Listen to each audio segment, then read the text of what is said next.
السلام عليكم ورحمة الله وبركاته. إبوي مستر تومكن سافر تعريفي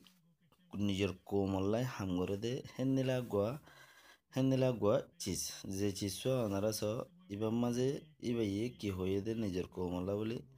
برمهاتا بوزو كله زانيبا আর নবুজো যারা আছো তারারে আগেও জানা দিলাম জিয়ান নাকি কান হিবাইয়ে বড় কিবা মাঝে নিজের কোমলাই বেশা বেশি দরদি অকল নিজের কোমলাই নুকসান অকল বুঝাই দে ভিডিও ফিলিং হিবা আর এ ফের খবরতি টানিলে রে ওনারা সাইবাল্লা বলিয়ে আই চিসিয়ান দিয়ে দে ইন্দিলা করিয়ে যদি আরা ফতি পাইয়ে ফায়দা করতাম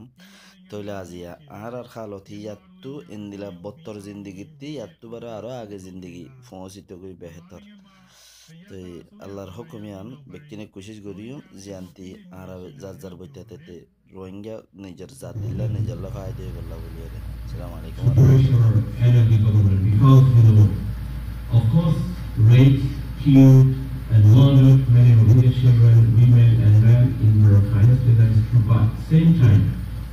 နိုင်ငံအတိုင်းဝိုင်းနေနဲ့ NLD အစိုးရအပေါ်မှာတရားပေးတောင်းဆိုဖို့ရည်ကြီးပါတယ်။ဘာကြောင့်လဲဆိုတော့ Ranger မျိုးသမီးတွေပေါ်ဝင်ကျင်တာကလေးတွေအပါအဝင် Ranger တွေကိုလူမျိုးတုံးတက်ဖြတ်တာတွေဟာ NLD အစိုးရဖြစ်ပါတယ်။အဲဒီလိုဖိနှိပ်မှုတွေထဲမှာပါတဲ့လူဝင်မှုကြီးကြပ်ရေးဝန်ကြီးဟာ NLD အစိုးရကဖြစ်ပါတယ်။အမေရိကန်ပြည်ထောင်စုနယူးယောက်မြို့အခြေစိုက်လူ့အခွင့်အရေးစောင့်ကြည့်ရေးအဖွဲ့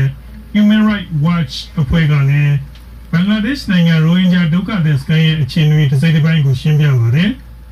In September and October 2017, I spent 2 weeks in Rohingya refugee camps in Bangladesh.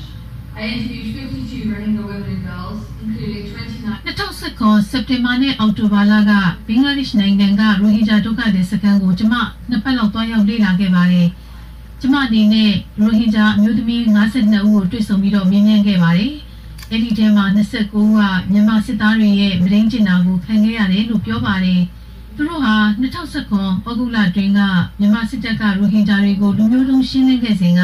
ထွက်ပြေးလာခဲ့ကြတဲ့သူတွေဖြစ်ပါတယ်။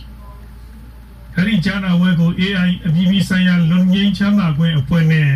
45 Rights လူ့ခွင့်ရေးအဖွဲ့အစည်းတွေကကိုယ်စားလှယ်တွေမြန်မာအရေးကျွမ်းကျင်သူတွေမြန်မာအရေးလေ့လာသူတွေတက်ရောက်ကြပါတယ်ခင်ဗျာ။